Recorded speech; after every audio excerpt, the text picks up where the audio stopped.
ఇక్కడ మన NH-44లో హైదరాబాద్ టు బెంగళూరు వెళ్ళే వీల్ కావేరీ ట్రావెల్స్ బస్సు ఇలాగా ఫైర్ యాక్సిడెంట్ గురైంది. మెయిన్గా అక్కడ బైక్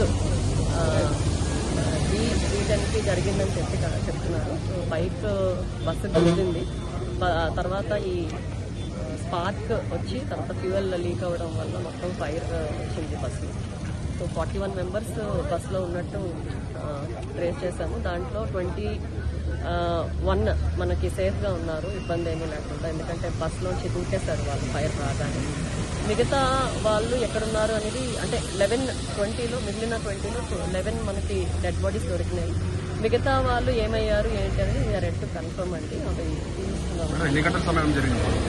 ఇది 3:10 అంటున్నారండి. యా అంటే మనకి డెడ్ బాడీస్ అయితే మనకి ఇప్పుడు దొరికాయి కదండి. మిగతా 9 కూడా వీఆర్ హోపింగ్ వాళ్ళు కూడా బయటకి ఏమైనా పడితే వాళ్ళు కూడా సేఫ్గా ఉంటారని చూడాలండి. We have to confirm.